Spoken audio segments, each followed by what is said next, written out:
ధన్యవాదాలు. Thank you అండి. ఇప్పుడు థ్యాంక్ యూ. నాకు ధైర్యం వచ్చింది నువ్వు ఇంతసేపు మాట్లాడాక. నేను కూడా మాట్లాడచ్చు, వాక్ స్వాతంత్రం ఉంది అని తెలిసింది. Thank you Geetha. First of all ఇక్కడ ఎంతమంది బాపు అని ఆ ఎమోషన్ని పంచుకుంటారు? తమ్ముళ్ళు ఎవరైనా చెప్పుంటారు మీ నాన్నను ఎవరు బాపు అని పిలుస్తారు? చేతు కాదు, నేను పిలుస్తాను, గట్టిగా చెప్తే వినపడుతుంది నాకు. బాపు, తెలంగాణలో నాన్నను బాపు అంటాం. ఆ ఎమోషన్కి చాలా గొప్ప పదం ఉంటుంది. నాన్న అనేవాడు సంపాదించినా సంపాదించకపోయినా ఆ తండ్రి అనే స్థానం, నువ్వు ఎంత పెద్ద ఏజ్ అవ్వు, 60 ఏళ్ళోడు అవ్వు, నువ్వు 70 ఏళ్ళోడు అవ్వు, తండ్రి అనే స్థానం ఉన్నంత వరకు భూమి మీద నీకు ఒక అద్భుతమైన ధైర్యం, ఒక దేవుడి రూపం, ఒక మనిషి రూపంలో నాన్న అనేవాడు ఉంటాడు. ఆ నాన్న అనేవాడు స్థానం పోయాక ఫస్ట్ ఒంటరి అయ్యేది ఆ ఫీల్ ఉన్నటువంటి, నాకు నాన్న లేడు అన్నది. వాడి దగ్గర డబ్బు ఉండొచ్చు, కుటుంబం ఉండొచ్చు, ఒక బలగం ఉండొచ్చు, కానీ బాపు అనే స్థానం లేని వాళ్ళు ఆ స్థానం గురించి చెప్పాలంటే వాళ్ళు లేని వాళ్ళు చెప్పగలుగుతారు. అందుకే బాపు అనే స్థానానికి భగవంతునితో సమానంగా పూజించాలి, భగవంతుతో సమానంగా చూడాలన్నదే తెలంగాణలో అందరూ కూడా.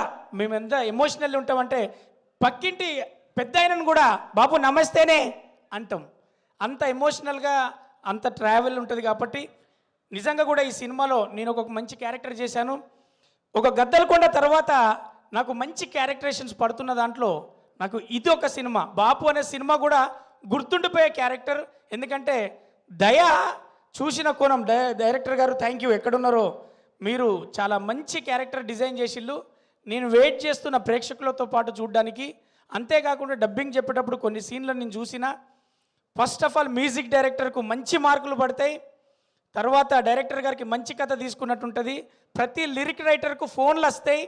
అలాగే బ్రహ్మాజీ అన్న ఫోను ఎలా మోగుతుందంటే, బ్రహ్మాజీ నువ్వు అనుకున్న రోల్స్ మారినాయి, ఈ సినిమాకు నీకు మంచి సాటిస్ఫాక్షన్ అని చెప్పేసి చాలామంది అప్రిషియేషన్ చేస్తారు బ్రహ్మాజీ అన్నను.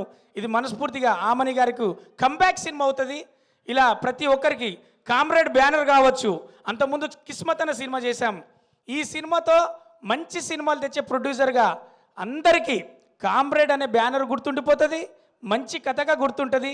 ఈ సినిమాలో చేసిన ధన్య బాలన్ కావచ్చు, మన ఆమెకు ధన్య బాలకృష్ణ గారు కావచ్చు, మరి అమ్మాయికి అయితే నేను చెప్తున్నా, అంతకుముందు కామెడీ రోల్స్ చేసిన ధన్యకు మంచి రోల్స్ అప్రోచ్ అవుతాయి.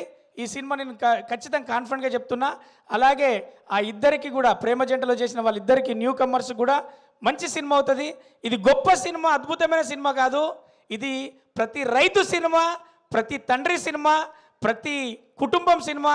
ఎక్కడో అక్కడ ఏ క్యారెక్టర్కో చాలా లిమిటెడ్ క్యారెక్టర్స్ ఉంటాయి, ప్రతి ఒక్కరు కనెక్ట్ అవుతారు.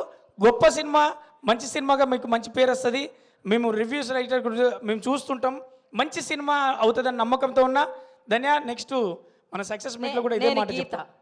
సారీ గీత, ఎందుకంటే ధన్య క్యారెక్టర్ ఆమె బబ్లీగా మంచిగా గ్లామర్గా కనబడుతుంది కదా. చాలు గీత, నేను మర్చిపోను.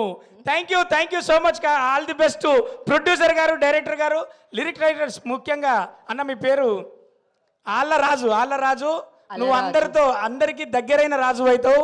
మంచి పాట రాసినావు, నేను విన్నా. నెక్స్ట్ రిలీజ్ అయ్యే పాట కూడా అందరికీ మంచి సాంగ్స్ నాకు దయాన్న పర్సనల్గా వినిపించారు. ఆల్బమ్ నుంచి కథ దాకా, మరి ప్రొడ్యూసర్ నుంచి ప్రతి క్యారెక్టర్ దాకా అందరికీ మంచి సినిమా అవుతుంది. బాపు బాపు బాపు బాపు. Thank you.